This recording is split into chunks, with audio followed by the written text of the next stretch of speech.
I'm going to move this. I'm short, so I want people to be able to see me, at least. Yeah. My name's Joe Hudson. I'm alcoholic. And it's good to be here. Thanks, Chris, for asking me to speak. Thank you, Kayla. It's a great job.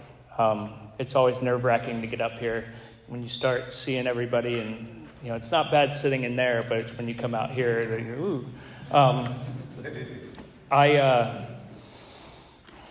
It's good to be back. This is the one. I don't like doing this, and I really don't like doing this here.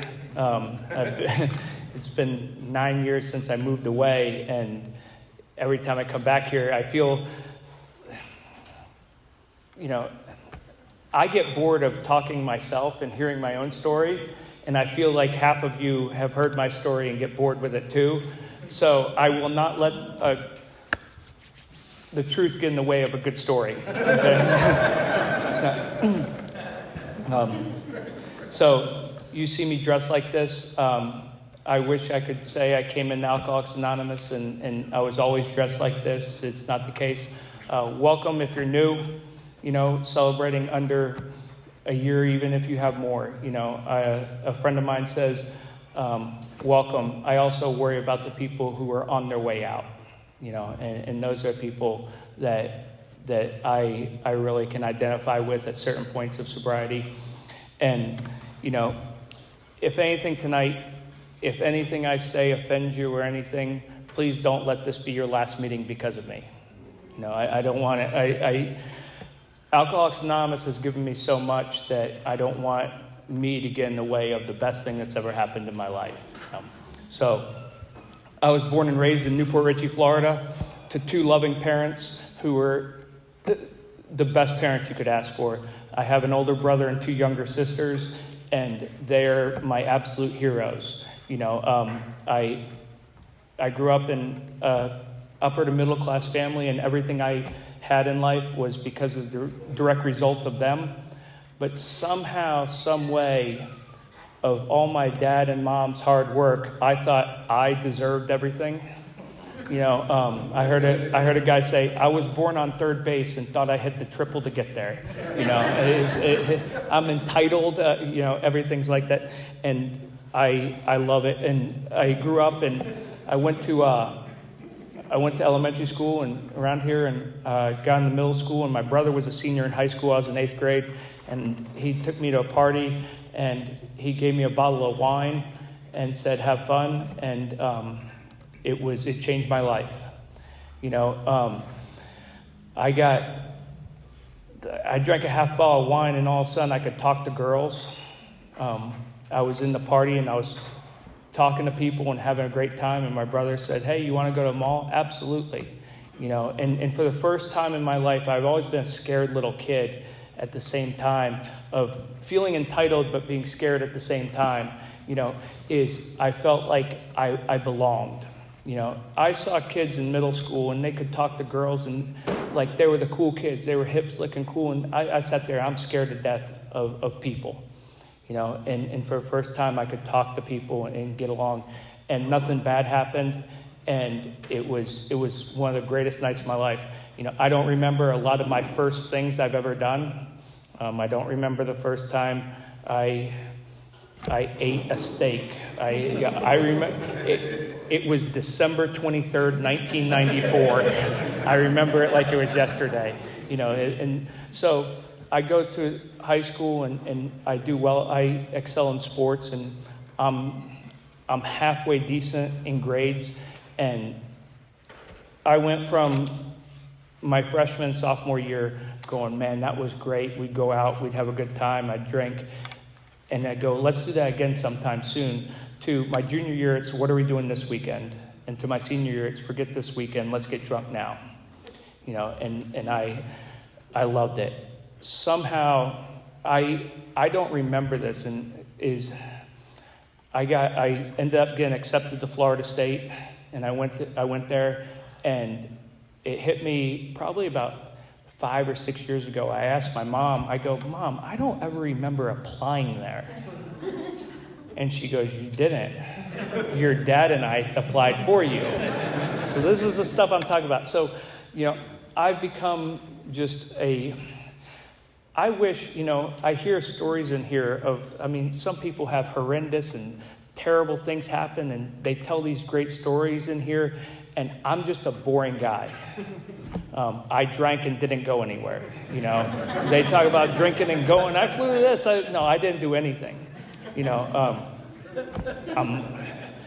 I wish if I would have known I'd had to come here and talk, I would have done a lot cooler things, I would have. It's the same thing as a nice step. If I knew I would have had to pay all that money back, I wouldn't have stolen it. These are the types of things that I wish I would have knew ahead of time.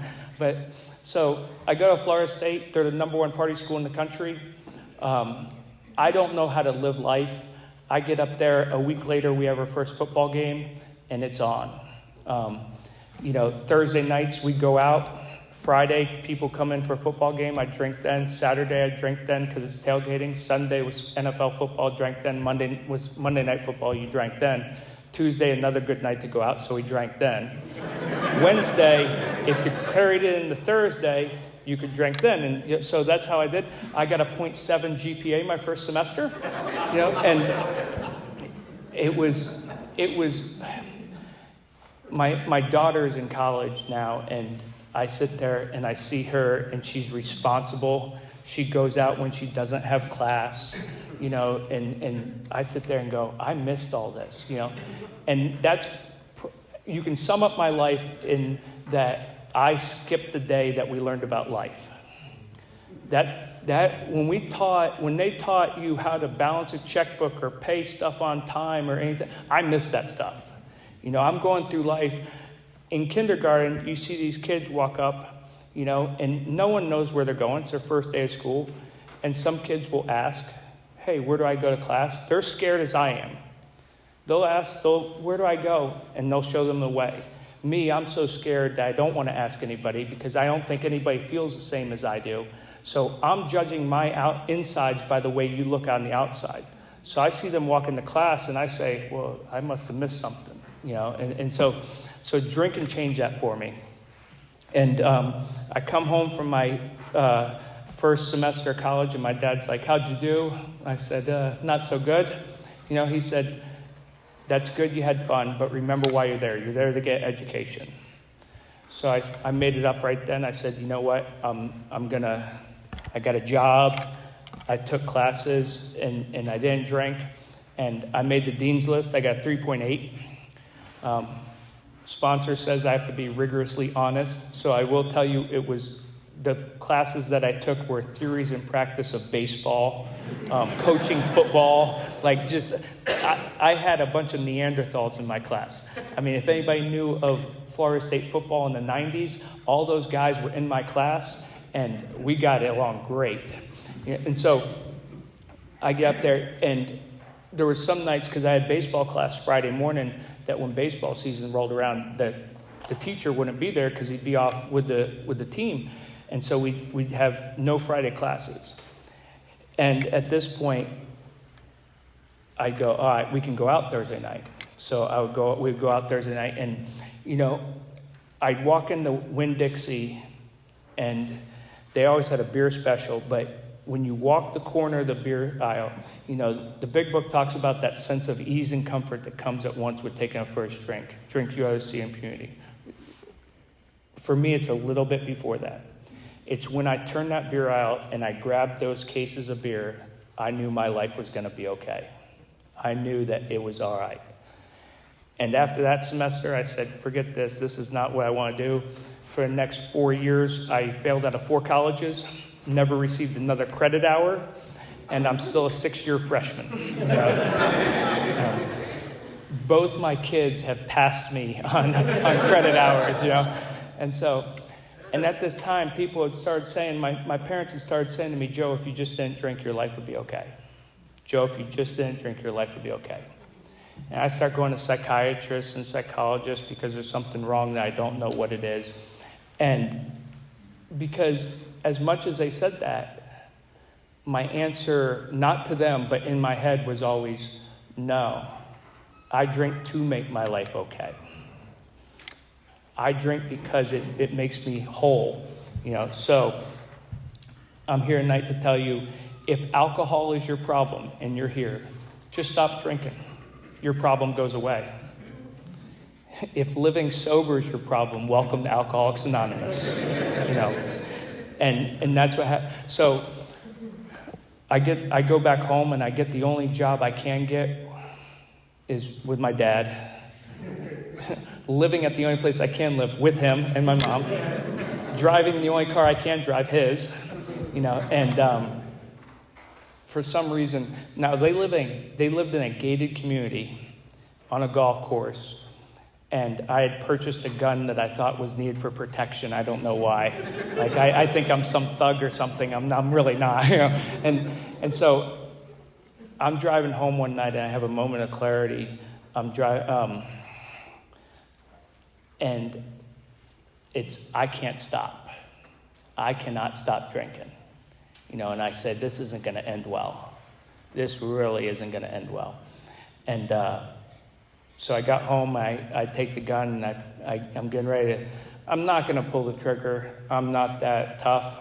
But I put the gun to my head, and, that moment of clarity of I cannot stop quickly faded. And I had a second moment of clarity was I can sell this gun. So I was broke, It's the only time I'm never going to kill myself drinking. It's always when something's going bad. And so I sell the gun, and I last another 3 weeks, and my brother and my parents had that intervention with me. They used to have that show, I hated it. If you lived it, you don't like it. And I remember my dad and my brother yelling at me and just telling me where I was wrong. And that didn't bother me. That was a so what. Okay, so what? It was my mom walking in and her looking at me going, where did I go wrong? And for the first time in my life, I had no excuse of you did this, you did this, you did this. It was, Mom, you had nothing to do with this. This is all me.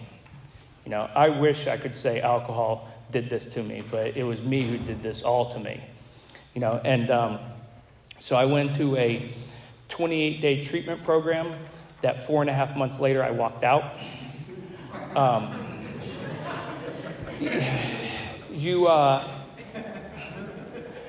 There's a scary part in there of when I was in there. I'm probably 3 to 4 weeks sober. I'm as physically sober then as I am now. Alcohol's all out of my system. I'm as physically sober as I am then. And I go, this isn't good. I'm crazy. I am like a lunatic. And that's when I started to realize that maybe drinking isn't the problem. It's living sober has always been the problem to me. And so the second thing was, if I don't start doing stuff, I'm not going to get out of here. So I go to a meeting, and they allowed me to go under the pretense that I had to get a sponsor. So I go there, and asking someone to sponsor you is asking like a girl out on a first date. It's very scary. Very scary. For me, it's terrifying. So I walk in a meeting, and a guy comes up to me. He goes, hey, my name's Jimmy. I'm your new sponsor. Now, I had been around long enough, to start learning some cliches. And so I'm like, whoa, easy does it.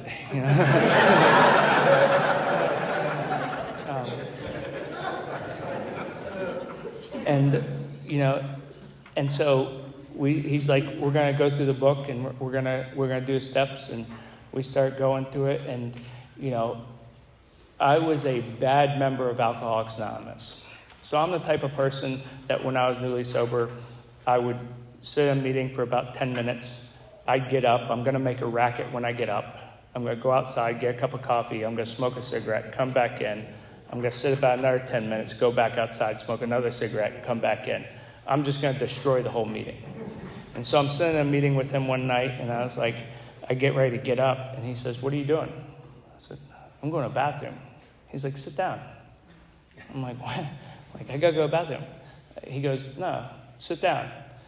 I said, what? I got to go. I'm going to pee my pants here. He goes, it won't be the first time. Sit down. And what I have learned, everything I have ever done in Alcoholics Anonymous is not because I wanted to. Nothing. In fact, going through the steps was to prove you wrong. Doing anything I was asked to do was to prove you wrong. This isn't going to work. Because I'm not ashamed to say, but I judge, I judge people in here. And so I sit here, and people have smiling faces, and I see you in there, and I'm sitting there going, well, they're different than me. They're different than me. They didn't do this stuff. They didn't do everything I did. They didn't do this. It won't work for me. It won't. So what I did is I started to I said, okay, I'll do it. So we started working I worked the first 7 steps of Alcoholics Anonymous in rehab. I got out and I come up here and I go to a meeting up here, and now I'm in South Tampa, going to meetings in South Tampa, and I come up here and the average age here is death. Okay? Now, see, there's a lot of young people in here tonight. Jennifer can attest to this. There was no young people here. It was her and I. That was it. And you start going to meetings, and, it was funny because I went to a men's meeting on Wednesday night, and these people were very mean. A lot of these guys were mean. They'd say stuff like, sit down and shut up. I'd have a hat on, and a guy would hit me on the back of the head and say, take your hat off. We don't do that here.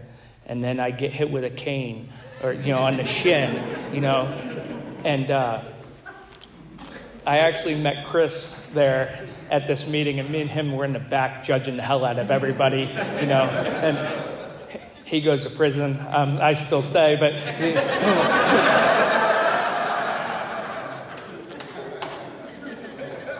But we, and so I'm going through it, but I didn't have a sponsor. I'm not doing anything. I'm just going to meetings because I heard a couple people say, just don't drink and go to meetings.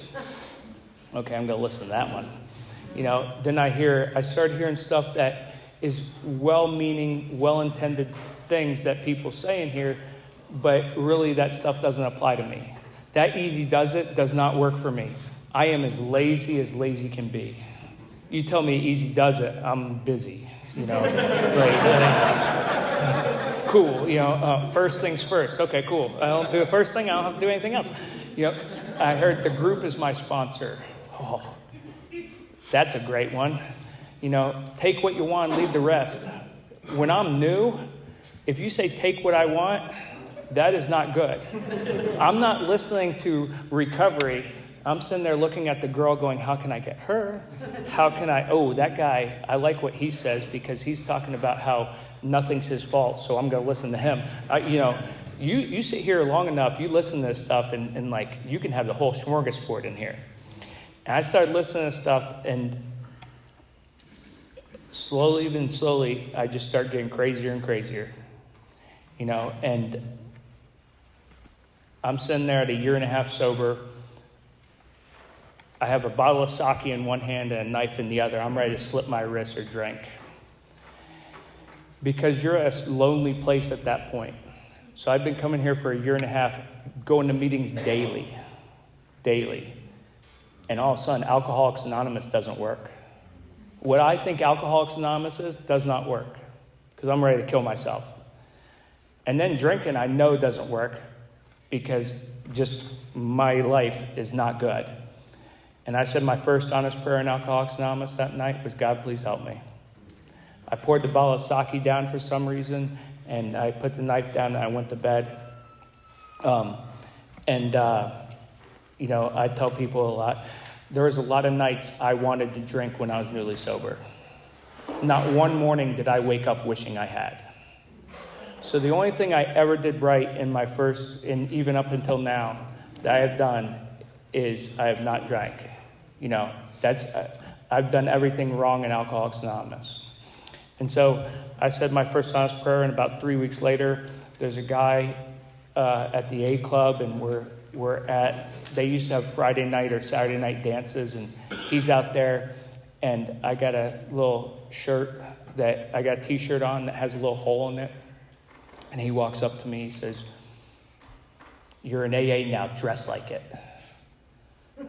Oh, okay, so I'm a little heated at this point. And then he goes, "Hey, do we need to go get you a shirt?" And I was like, "What, you don't think I can afford to buy one? What's wrong with this guy?" And he's the one, and he goes, "Listen, my name's Dan." And I said, "Will you be my sponsor?" I don't know why I said that. And he goes, "I've been sitting here watching you for a little while. You're not in good shape." And so we took a crash course in AA. We worked the 12 steps in we went through the first seven that I had already done in about 30 minutes to an hour. And he got me right in. We started making amends, and my life started to change. What I didn't tell you about this was when I came in here, so I have a speech impediment. I had a speech impediment as a kid. Years of speech therapy has taught me how to somewhat talk okay. But reading comprehension and reading understanding is totally different. My kids, we were laughing because when they were in third grade, they exceeded my reading comprehension level in third grade. I read at a sixth grade level still to today. And so I'd sit there and read that boring book, that big book he called it the Big Blue Sleeping Pill. I'm telling you, if you're new and you have trouble sleeping, start reading that book at home tonight. You will be out like a light. Because that thing, it's written in the 1920s, and I don't know what it says. They start talking about Winchester cathedrals, and I don't understand. And this guy then took the time out of his day to read that book to me, page by page, paragraph by paragraph, line by line, word by word. That's what he cared more about saving my life than he did about what he was doing or what he did or about hurting my feelings even. And so I got to experience the steps, and we went through them, and I became on fire with this. And I wanted to know everything about this. And my life started to change. And it wasn't anything on the outside. So if you're new, what I want you to hear is this. When I got sober, I got a house, I got a car, I got a girl who actually wanted me and liked me. That's the stuff that I cared about when I came in here. I didn't care about any of this God stuff. I'd hear people talk about God, and I'd just want to leave, because that wasn't me. But when someone said, "I got my credit cards back," how did you do that? That's impressive, And we started going, and my life changed, my attitude changed, and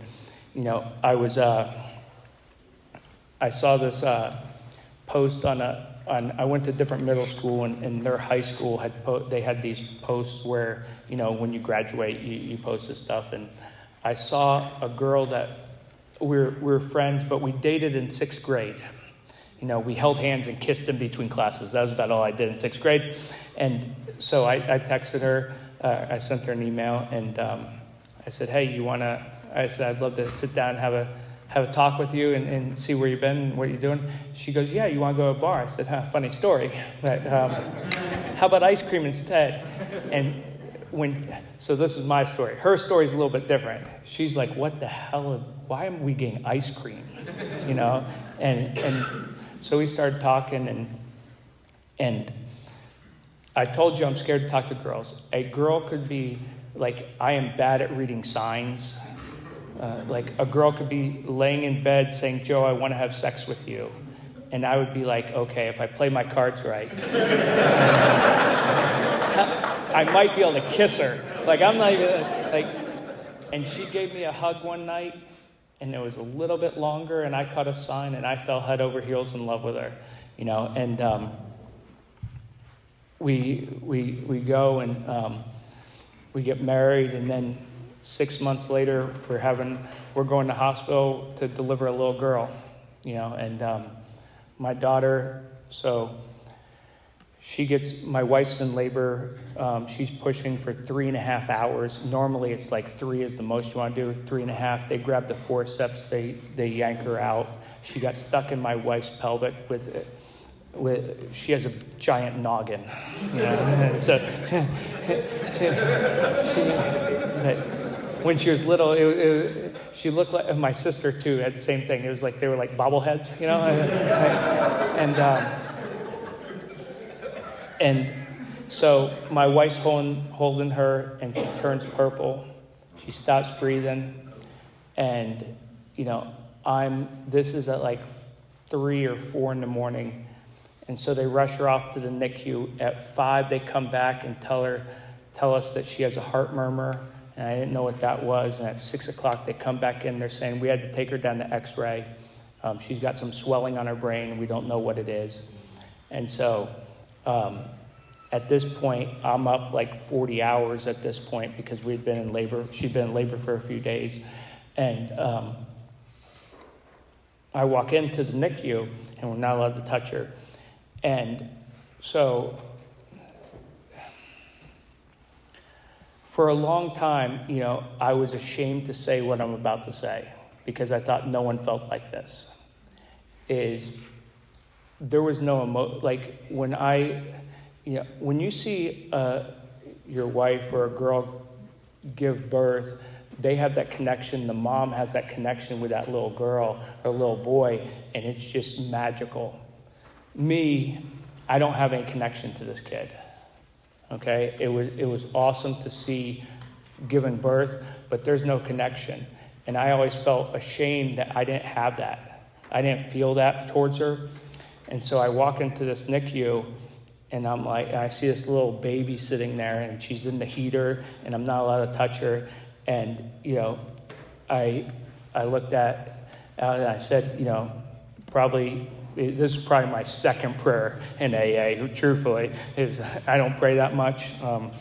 And I said, God, if you let her live, take me, let her live. And as soon as I said that, I sat there and go, what did I just say? For the first time in my life, I cared more about something else other than myself. And I fell head over heels in love with that little girl too. When she was probably about 18 months, it was about 6 in the morning, she jumps on me, jumps right on my chest. And I'm not a morning person, okay? And I'm upset. And I open my eyes, and she's like this. And she goes, I love you, and gives me a kiss. What do I owe you? What do I owe you guys for letting me experience that and live that? You want me to answer phones for you at 2 o'clock in the morning when someone calls? Sure. And 16 months later, we're delivering a little boy, and the last thing the doctor says is, hey, there's something wrong with his ear. You might want to get checked out. So we go and get checked out, and he was born with one ear. One ear is small. It's called microsia. And, and he's I sat there, and, because of Alcoholics Anonymous, I was in a place to be able to say this, is I said, if that's the worst thing that happens to that kid, this is all right. This is all right. And life is good. Life is good. It's awesome. I'm going to meetings. I'm working. I'm making decent money. Everything is like, and I'm sitting at home one day. I'm playing Minecraft with my daughter, and I'm sitting there thinking, how did I get to this? How did I get to a point where my kids are genuinely happy I'm coming home, where I have a wife that loves me? How do I get here? And I get a call from my mom. And she goes, have you seen your dad? I said, no, I haven't seen him. And so I didn't think none of it. And I call her back about 10 minutes later, And I said, hey, you want me to go check his office real quick? And so me and her hop in the car. I go by his office. He's not there. It's not uncommon for him to work late. And so I'm just like, okay. So I go check out another place, and I go to Trinity Hospital. I'm like, maybe something happened. He got in an accident or something. Let me go see there. And my daughter's with me, and she goes, I go, hey, is John Hudson here? And the lady says, yes. And I feel my daughter's hand clutch me, and about 30 seconds later, she goes, I'm sorry, I got the wrong person. It wasn't you. It was a name close to you. I said, okay. So I took my daughter to stay at my wife's best friend because I'm like, I got to find my dad now because it's funny, he's not answering the phone. I finally convinced my mom to break into the phone, and I see where where his location is, and there's times in my life, that I know, but I don't want to know. I saw that, and I know what's happening, and I don't know what's happening, And we get off, and me and my cousin hop in the car, and we're going 90, and down Keystone, and we're getting ready to pull up there. And I said, are you? Because this isn't going to end well. And I pull around the corner, and I see the sirens are going. I see his car, and I'm like, okay, maybe we got a shot here. Maybe we got a shot. I turn around. We turn the corner. We pull in, and I see his car, and I see a sheet right there. So he had been dealing with some issues that I didn't know of, and I came up to the cop. I said, hey, I think I'm his son. He said, I said, what happened? And he said he took his own life, and so this is on a Thursday. This is June 9th, 2016, and it's on Thursday. And I go home, and we got to break the news to my mom. I tell my mom what's going on, and I text these guys in this group. I said, hey, I don't think I'm going to be here. I don't think I'm going to be there tomorrow night. My dad just passed away. This is what's going on. And so I'm trying to get my mom all the place to sleep. And, 4:30, 5 o'clock in the morning, phone starts ringing. It's the guys in this room. Sean calls me first. Chris, Eric, they start calling me.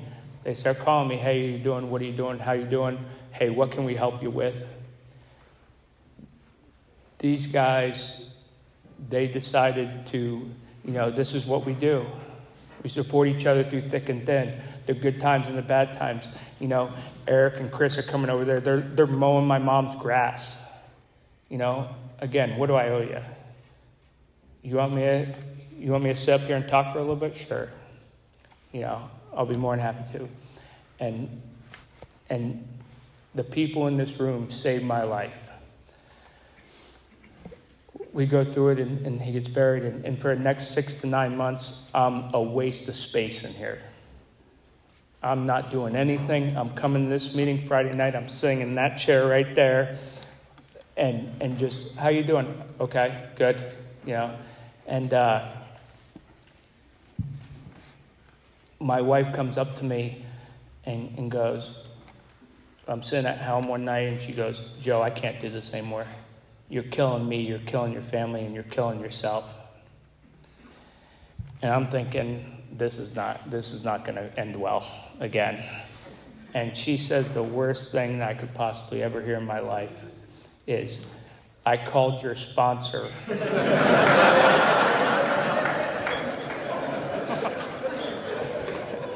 Divorce me, please. Don't do that. Don't do that. These guys in here, I'm at a business meeting. They decided to make me the speaker seeker. A bunch of jerks. Again, they cared more about saving my life than they did about hurting my feelings. And I started to get better slowly but surely. And I got a job opportunity to go down, and I moved to Sarasota, and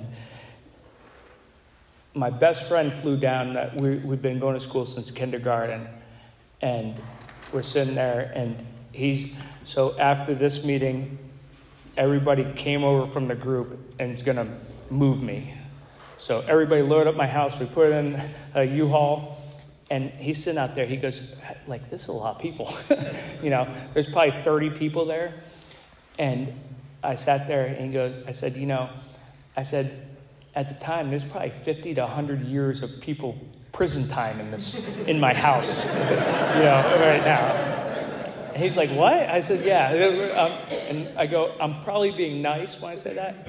I go, the other part is, if I need one of these guys to ask or to watch my kids for me, I would be more than happy to. I trust these guys with my life. I trusted Alcoholics Anonymous with my life, even though I didn't want to. And we moved down there, and it's been great.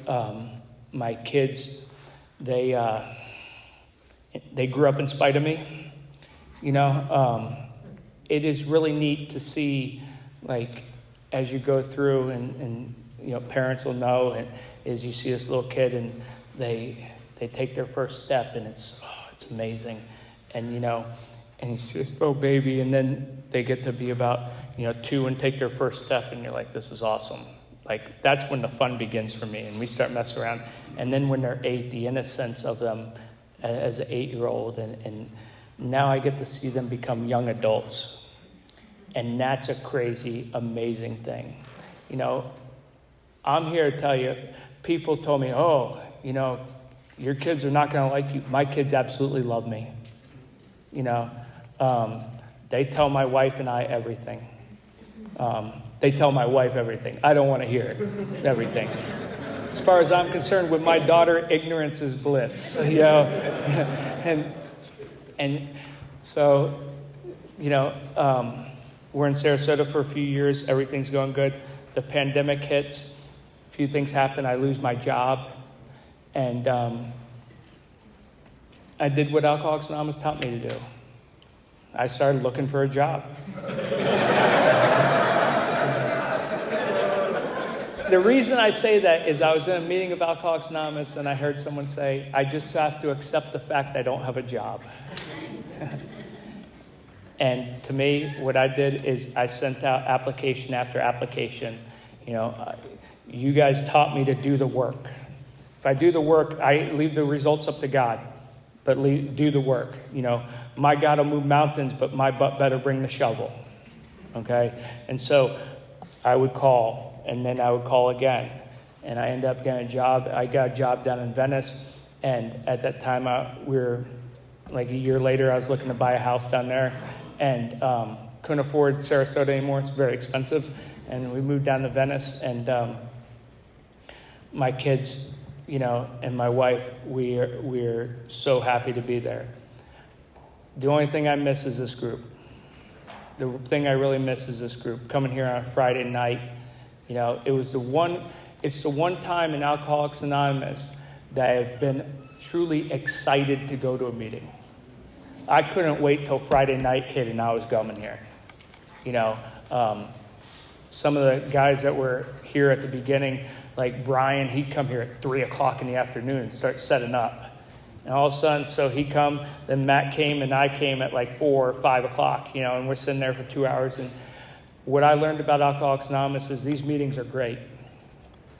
But if you really want to see what Alcoholics Anonymous is, take the car ride with these guys. Take the hour car ride to go to a meeting down somewhere else.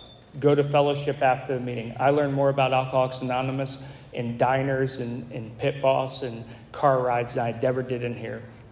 And today, my daughter's at FIU in Miami. It's scary.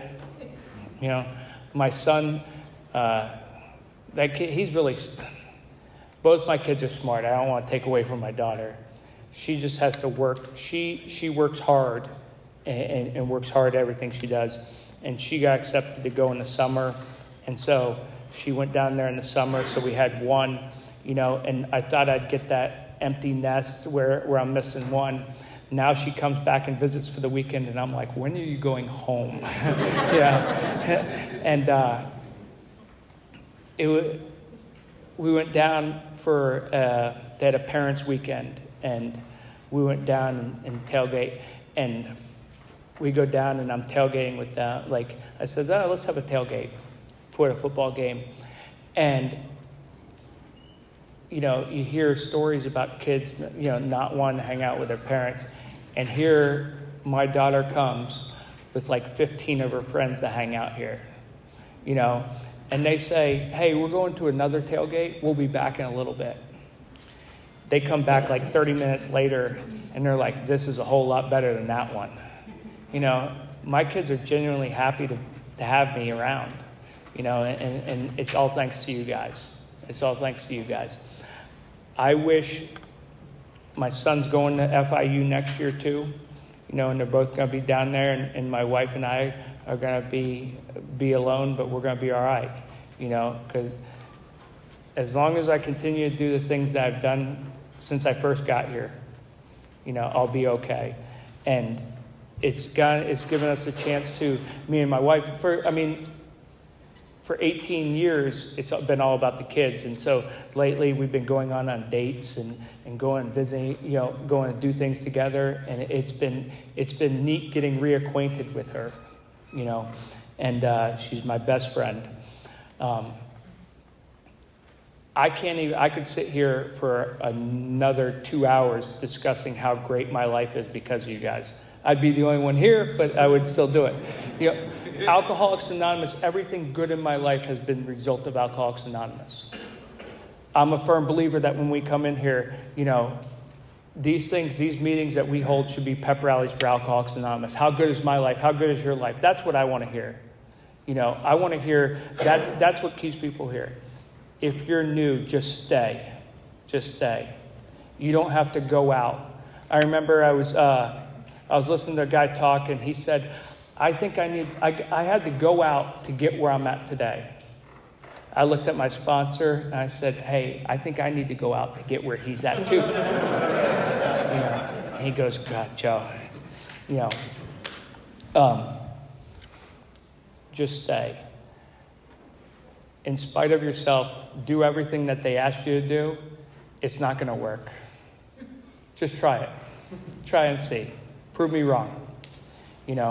And I'll close with this. My mom, she's been to like 4 meetings of AA in her life. She knows nothing about what we do here. She knows I go to a meeting at least 2 to 3 times a week for the past 22 years, almost 22 years. And if you asked her what Alcoholics Anonymous is, she'd say it's the greatest thing that ever happened because it gave her son back. So on behalf of my mom, my wife, and my 2 kids, they want to thank you for my sobriety. Thank you.